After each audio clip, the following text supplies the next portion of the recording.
जो हिसाब से जिस तरह से जो प्रभु राम जी का जो फोटो था उसका विटंबना हो गया, मतलब वो उसका कांच उसका फ्रेम टूट गया। वो कांच अभी हम लोग ने यहाँ पे गोमूत्र डाल के वो कांच इसके अंदर जमा किए हैं। मतलब जो अपवित्र लोगों के हाथ में जो फोटो था उसके लिए हम लोग ने ये किए। ये ऐसी राजनीति महाराष्ट्र में कभी नहीं हुई। ये जो हिसाब से जो महाराष्ट्र की राजनीति अभी ये नए साल में ये चुनाव के साल में हो रही है, इसका हम लोग निषेध करते हैं। और ऐसा कि बाबा ये लोग को चुनावी आ गए हैं, मतलब अभी ये चुनावी साल है। ये चुनाव साल में उनको अभी दूसरा कोई मुद्दा नहीं है, इन्होंने कुछ काम किया नहीं है, इसलिए प्रभु राम जी का नाम लेके वो अपना वोट के लिए नाम चला रहे हैं। और जो जैसे थे वैसा महाराष्ट्र में हो रहा है। लेकिन जिस तरीके से आवाड़ जी ने सुबह शिरडी में जो बयान दिया है कि प्रभु श्री राम जो है मांसाहारी थे, लेकिन उसी को लेकर जो आंदोलन किया गया है, हो सकता है आने वाले और भी संगठन इसको लेकर विरोध करेगी। तो बराबर है, जो आने वाले हैं वो कभी पढ़ाई नहीं करते। जितेंद्र आवाड़ का PhD हुआ है हिस्ट्री में, जो पढ़ा है वही बोल रहे हैं। जो हिसाब से पढ़ रहे हैं, जो हिसाब से उनका PhD हो गया है, वही वो सामने ला रहे हैं, लोगों को समझा रहे हैं, लोगों को बता रहे हैं। अभी जिसने जो पढ़ाई नहीं की वो लोग तो ऐसे ही आंदोलन करेंगे।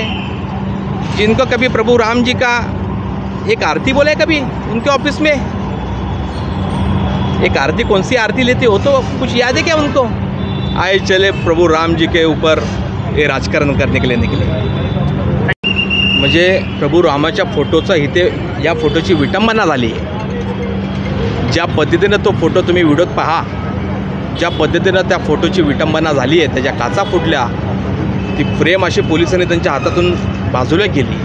अरे याच्यावर तरी राजकारण करू नका, तुम्हाला दुसरे पर्याय नाहीत का? या कशा पद्धतीने म्हणजे साहेब तिकडे शिर्डीमध्ये, आमचे कार्यकर्ते तिकडे शिर्डीमध्ये, साहेब नसतानाच तुम्हाला हे आंदोलन बरं सुचतं?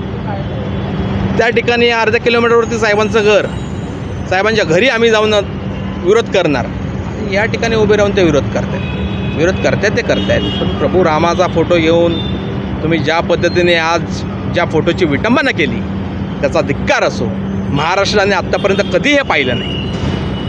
आव्हाडांनी जे वक्तव्य केलेलं आहे त्या विरोधात विरोधक आक्रमक झालेले आहेत। आज एक अजित पवार गटाकडनं आंदोलन झालं, उद्या देखील काही सामाजिक संघटना किंवा हिंदू संघटनांना आंदोलन होऊ शकतं। तुमची पुढची भूमिका काय? हे कसं आहे, ज्याचा अभ्यास नाही आहे, म्हणजे जे रस्त्यावरती उचलतात हाय हाय हाय हाय हाय हाय, जरा अभ्यास करून पहा। त्यांची PhD झाली, हिस्ट्रीमध्ये ते PhD आहेत, मग त्यांच्या वाचनात आलं असेल, वाचनात आलं आहे तेच ते समोर येतं। त्याच्या व्यतिरिक्त ते काय बोलत नाहीत। मग पहिला याचा अभ्यास झाला पाहिजे आणि नंतर या लोकांनी हे आंदोलनं वगैरे अशी हे पावलं उचलतात ना, हे त्यांनी केलं पाहिजे। उद्या तुमची काय भूमिका असेल जर कोणत्याही संघटना असेल किंवा कुठलीही संघटना असू द्या, आम्ही जसा तसे त्यांना उत्तर देऊ। अभिजीत जी